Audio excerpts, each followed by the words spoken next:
भाजपाई जब किसानों के गांव में गुजरेंगे तो लोग जूतों से मारेंगे। झंडे की बात छोड़ो, झंडा छोड़कर जूतों से, जूतों से, जूतों से, जूतों से, हाँ जूतों से। राष्ट्रीय राजमार्ग मनोहर लाल खट्टर के बाप की जमीन पर नहीं बना, मोदी के बाप, सुनो, मोदी के बाप की जमीन पर नहीं बना। अब देखिए मोहन भागवत का ये गुलाम है मोदी, जो आया था गंगा का लाल बनके और सत्ता में बैठ करके अब वो अदानी और अंबानी का दलाल बन के रह गया। पहले सुनो, कोरोना नहीं, पहले पहले पहले पहले पूरा सुनो। हेलो, मोदी और मोहन भागवत के बाप की ताकत नहीं है। या तो ये 3 काले कानून वापस होंगे या ये सरकार की विदाई का समय होने वाला है। भागवत को सद्बुद्धि आनी चाहिए। पूरा चलेंगे, पूरा चलेंगे, चलेगा, बिल्कुल चलेगा, जरूर चलेंगे। उनका जूता चलेगा, चलेगा, चलेगा, चलेगा। एक मिनट, अगर नरेंद्र मोदी आज अपना टेस्ट 6 बार कराए तो 6 के 6 बार उसे कोरोना आएगा। मैं गारंटी कर रहा हूँ, कोरोना तड़ी पार और फर्जी डिग्री वाले की सरकार के थैले में है। जब चाहते कोरोना निकालते, जब चाहते कोरोना बंद करते। जेल नमस्कार, मैं उदय। इस समय आप देख रहे हैं लोकतंत्र टीवी। तमाम लोग सिंधु बॉर्डर पर जो है लगातार अपनी आवाज को बुलंद कर रहे हैं। हर दिन यहाँ नए नए लोग आ रहे हैं किसानों को समर्थन देने के लिए और ये कह रहे हैं कि जब तक ये बिल रद्द नहीं होगा तब तक किसान डटे रहेंगे और किसान नहीं तो कुछ भी नहीं। हमारे साथ भूपेंद्र रावत जी, सोशल एक्टिविस्ट, मौजूद हैं। आज भी वो फिर किसानों के साथ खड़े नजर आ रहे हैं और किसानों के साथ मदद करने की बात कही है, कंधे से कंधे मिलाकर चलने की बात कही है। नहीं, एक बात बताइए भूपेंद्र जी, पहले तो आपका बहुत बहुत स्वागत। किसानों के साथ खड़े हो जाने से, तमाम तरह की बातें हो जाने से बिल रद्द हो जाएगा? देखिए, मैंने शुरू में एक बात कही थी। पहली बात आप समझ लेगा, 27 अक्टूबर को रकाबगंज गुरुद्वारे में जिस दिन हम लोगों ने बड़ी पंचायत तय की थी कि संविधान दिवस पर हम दिल्ली आने वाले हैं। मैं आपके माध्यम से मोदी और मोदी संघ परिवार को बताना चाहता हूं, तब ये तय था कि 6 महीने का राशन पानी लेकर किसान दिल्ली आएगा। हमको ये मालूम नहीं था उस समय कि आतंकी वारदात करेगी खट्टर सरकार, सड़कें खुदवा देगी, सड़कों पर बड़े बड़े गाटर बिछवा देगी, कटीले तार बिछवाएगी, हमारे किसानों पर पानी की बौछार डलवाएगी, आंसू गैस के गोले छुड़वाएगी और फिर दिल्ली के बैरिकेड को चारों तरफ बंद कर दिया जाएगा और राजधानी दिल्ली का लाला कोरोना के नाम पर 2-2 हजार रुपए के चालान का कानून बनाएगा और दिल्ली में कोरोना का भय दिखाकर धरना प्रदर्शन पर प्रतिबंध लगवाएगा और हमारे राजधानी दिल्ली के जो किसान देश भर से आए उनको जेल में तब्दील करने के लिए वो सत्संग ग्राउंड का मैदान को जेल में तब्दील कराएगा। ये जानकारी नहीं थी, लेकिन आगे चलकर जब किसान आना शुरू हुआ, मैं आपके माध्यम से कहना चाहता हूं, संविधान दिवस को 40 किसान हमारे गिरफ्तार हुए दिल्ली पहुंचे थे, मध्य प्रदेश और अपना उत्तर प्रदेश के मौर्य नगर थाने में। मैं रात को वहां पहुंचा, उसके बाद श्याम खाटू स्टेडियम में हरिनगर वहां रखा गया और फिर खालसा सीनियर सेकेंडरी स्कूल है तिहाड़ जेल के पास, वहां रखा गया। जब हमने ये पोल खोल की और हमने कहा कि दिल्ली सरकार की नीयत बड़ी खराब है, हमारे देश के किसान आंदोलन के लिए आ रहे हैं। संजय सिंह ने आज अपील की ना, संजय सिंह ने अपील की कि नहीं? मैं पूरा बात करता हूँ। सरकार की नीयत क्या थी? सत्संग ग्राउंड को जेल में तब्दील किया जा रहा था। मैंने तत्काल एक वीडियो जारी किया, पूरे देश भर में हमारे किसान नेताओं तक बात पहुंची, क्योंकि तय हो रहा था कि हम दिल्ली सत्संग ग्राउंड में जाएंगे कि नहीं जाएंगे। मैंने कहा वो जेल है और जो किसान हमारे गलती से पहुंचे वहां, यकीन मानो उनको पुलिस बाहर नहीं जाने दे रही थी और जब नहीं जाने दे रही थी मैंने अपने साथी कार्यकर्ता भेजे और मैं जब वहां गया एक दिन, मैं बहुत खुश हुआ कि हमारे तमाम किसानों यहाँ से बाहर निकल गए। लाला जी की जेल आज भी खाली पड़ी हुई है। मैं ये बात इसलिए कहना चाह रहा हूँ, 3 कानून में से एक कानून को राजधानी दिल्ली की सरकार ने नोटिफाई किया है। मैं दूसरी बात कहना चाहता हूँ, आप इस पूरी प्रक्रिया को समझना पड़ेगा कि हमारे किसानों को इन्होंने रोका हुआ है।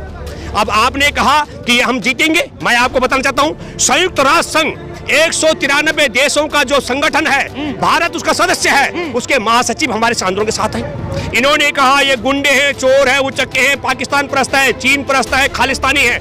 हमारे देश का सुप्रीम कोर्ट हमारे इस आंदोलन के साथ है।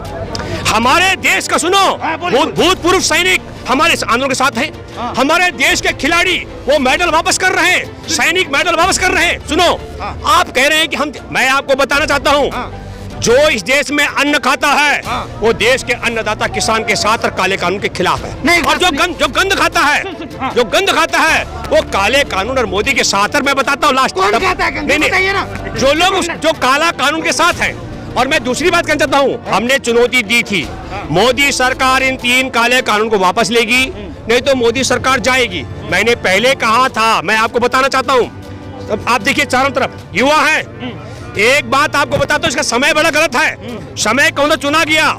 हमारे देश में उद्योग चौपट हो गए, तालाबंदी में रेल खत्म हो गई, होटल इंडस्ट्री बैठ गई, व्यापार चौपट हो गए।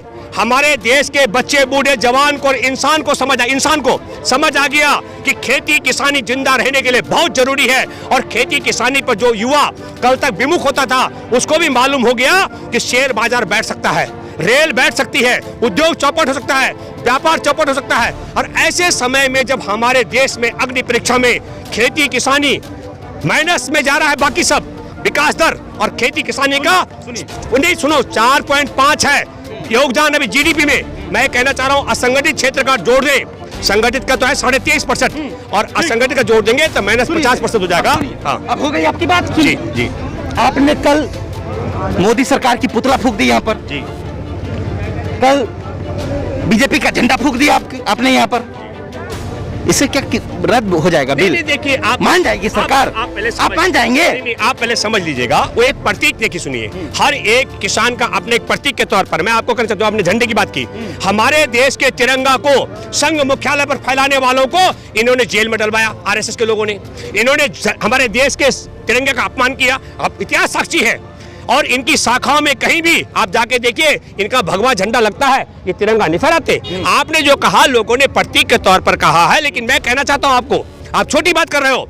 जिस दिन मनोहर लाल खट्टर ने हमारे किसानों को राष्ट्रीय राजमार्ग से नहीं गुजरने दिया, गड्ढे खुदवाए, हमने उसी दिन ऐलान किया था 6.5 लाख गांव है हमारे देश में, भाजपाई जब किसानों के गांव में गुजरेंगे तो लोग जूतों से मारेंगे। झंडे की बात छोड़ो, झंडा छोटा, जूतों से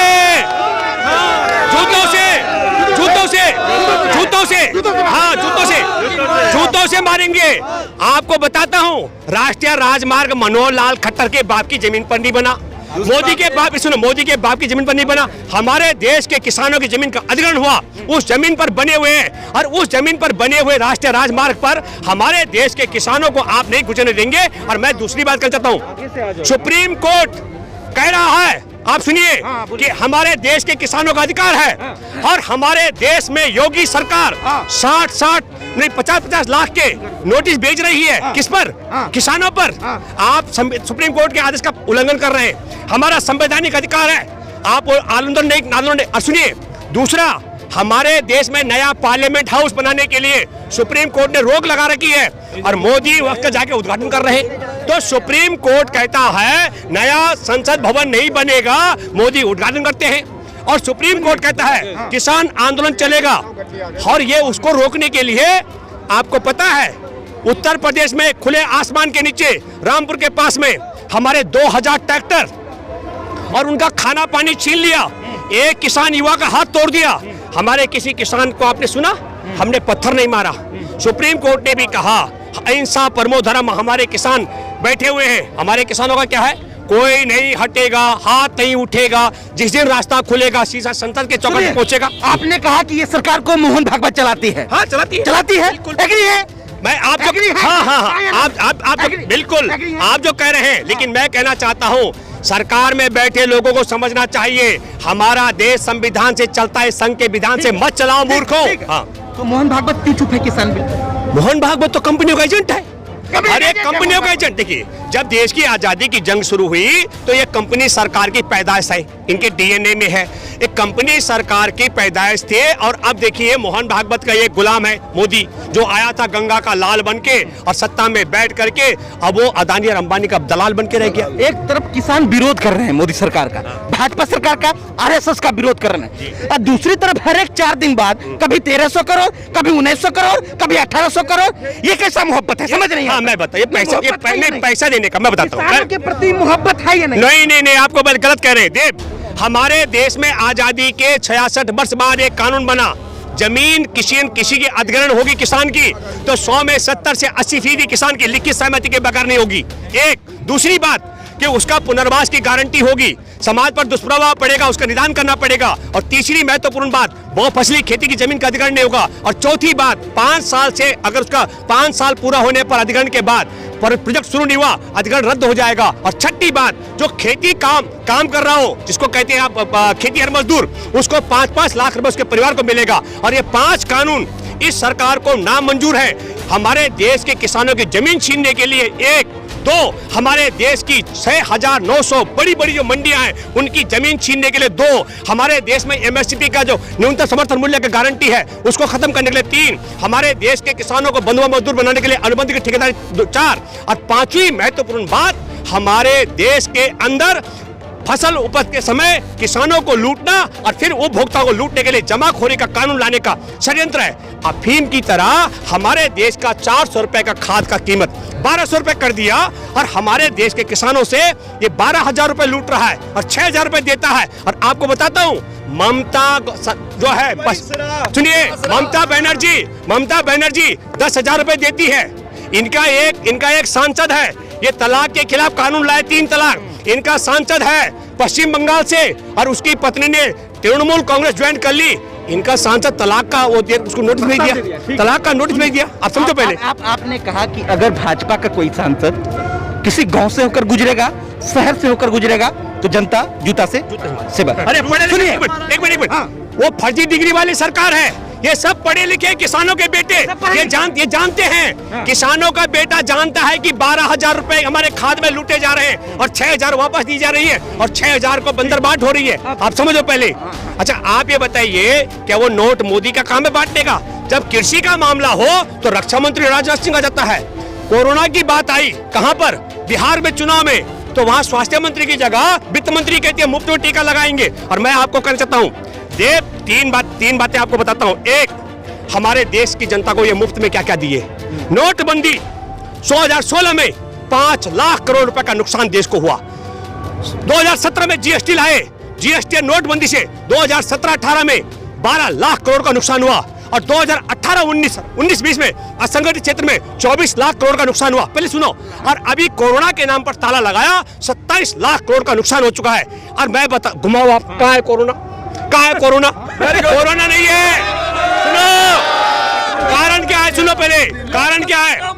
देश के सुनो, पहले सुनो, कोरोना नहीं, पहले पूरा सुनो। हेलो, पहले सुनिए। एक मैं कहता हूं, हमारे देश की पूरी रेलवे बेचनी है इस नालायक ने। सुनो, इसलिए बेड़ा गर्क 14, सुनिए, रोजाना 14,445 रेल चलती थी, बमुश्किल 200 चल रही है। इसका मतलब रेल का चौपट हो जाएगी, सब बिकेगी। 2, हमारे देश के उद्योग बेचने हैं, वो सब। 3, हमारे देश का होटल इंडस्ट्री जो सरकार के पास है उसको तबाह करना है। और चौथी बात बच गई, खेती किसानी, उसको खत्म करने के लिए काला कानून लाया। ये बताइए, जब मोदी तोता और कौवा उड़ा रहा था पिंजरे में बैठ के, तब हमारा किसान देश को बचा रहा था। जब आपके उद्योग पर ताले थे तो किसान बचा रहा था, जब आपके व्यापार में ताले थे तो किसान बचा था, और आपके रेल पर ताले थे, किसान ने बचाया। आपने क्या किया? तालाबंदी करके 14 करोड़ मजदूरों को पैदल चलवाया और किसान जिस देश को बचा रहा था उसके लिए 3 काले कानून लेकर आए। मैं आपके माध्यम से एक बात करना चाहता हूँ, मोदी और भागवत की कानून है। मोदी और भागवत, सुनो, मैं बताऊं, मोदी और मोहन भागवत के बाप की ताकत नहीं है। या तो ये 3 काले कानून वापस होंगे या ये सरकार की विदाई का समय होने वाला है। भागवत को सद्बुद्धि आनी चाहिए, संघ की विदाई का समय है। और मैं आपको बताना चाहता हूँ, ये 3 काले कानून वापस करने के लिए हमारा किसान यहाँ बैठा हुआ है। इनके सांसद और विधायक जब गांव में जाएंगे और किसान जूते मारेंगे तो वो जूते खाने से तत्काल पार्टी का त्यागपत्र देगा। अब जनता जूतों से मारेगी तब वो मोदी के खिलाफ बोलेगा। तो मैं आपके माध्यम से कहना चाहता हूँ, जो सांसद और विधायक पब्लिक के जनता के जूतों से नहीं पटना चाहते हैं, कि उन लोगों से मैं कहना चाहता हूं कि बिना जूते के अगर तुम मानना चाहते हो तो लोकतांत्रिक तरीके से किसान बैठे हुए हैं, आप इस बात को मानिए और मोदी से कहिए कि ये काले कानून वापस ले। अब लास्ट सवाल का जवाब दे दीजिए, क्या पंजाब में भी जो बीजेपी के सांसद हैं उस पे भी जूते चलेंगे?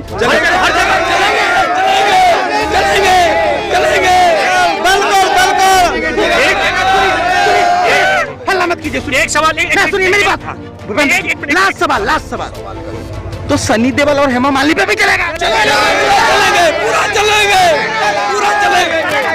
बिल्कुल चलेगा, जरूर चलेंगे पूरा। एक मिनट मैं एक देव पर उनका जूता चलेगा। चलेगा। एक मिनट मंडी व्यवस्था सुनिए। पंजाब में मंडी व्यवस्था सुनो, पंजाब में मंडी व्यवस्था अच्छी है। हमारे किसान की औसत आय है प्रतिवर्ष 2,19,000 रुपए। हरियाणा में अच्छी है, 1,90,000 रुपए आमदनी है। और बिहार में चौपट कर दी इन नालायकों ने, वहां 42,000 रुपए है। आपको बताना चाहता हूं, बिहार में भी अगर मंडी व्यवस्था बढ़िया होगी तो 1,850 रुपए मक्का बिकेगा जो 800 में बिक रहा है। नहीं चाहिए जो बिहार में, सुनिए, बिहार में मंडी नहीं चाहिए, वैक्सीन चाहिए। अरे नहीं, वैक्सीन नहीं, पहले मंडी चाहिए किसान को। हमको पहले टीका चाहिए कि वैक्सीन क्या चाहते हैं? कोरोना नहीं है, कोरोना नहीं है, मंडी चाहिए, वैक्सीन की लोड़ नहीं, कोरोना है ही नहीं, मंडी। सर कोरोना है ही नहीं, इसको भ्रम फैलाया जा रहा है हमारे बीच में। हाँ, हमें मंडी चाहिए। अरे आपको कौन सी वैक्सीन चाहिए ये बताइए, आपको कौन सी वैक्सीन चाहिए? देखिए बता दूं, अमेरिकी धनवान है, दुनिया का भी दूसरे नंबर पर पहुंच गया, पहले 5वें नंबर पर था एलन मस्क। उसने 13 नवंबर को अपना एक दिन में 4 बार टेस्ट कराया, 2 बार कोरोना पॉजिटिव और 2 बार नेगेटिव आया। अगर नरेंद्र मोदी आज अपना टेस्ट 6 बार कराए तो 6 के 6 बार उसे कोरोना आएगा। मैं गारंटी कर रहा हूं। हाँ, हमारे सामने कराए। मोदी जी पॉजिटिव आए हैं। हाँ, 6 बार पॉजिटिव। हाँ, पॉजिटिव पूरा कोरोना पॉजिटिव, और कोरोना फैला रहा है। और अमित शाह को करेंगे 10 बार आएगा। अमित शाह पश्चिम बंगाल, हाँ, और पश्चिम बंगाल में कोरोना फैला रहा है। बीजेपी कोरोना फैला रहा है। बिल्कुल, इधर लाओ। बीजेपी कोरोना की फैक्ट्री है, बाकी किसी लोगों को कोरोना नहीं है। देखिए आप इसको समझिए, दिल्ली में चुनाव था, कोरोना गायब। अभी पश्चिम बंगाल में रैलियां हो रही, कोरोना गायब। कश्मीर में चुनाव हुआ, कोरोना गायब। बिहार में चुनाव हुआ, कोरोना गायब। कोरोना तड़ी पार और फर्जी डिग्री वाले की सरकार के थैले में है। जब चाहते कोरोना निकालते, जब चाहते कोरोना बंद करते। शुक्रिया, बहुत शुक्रिया।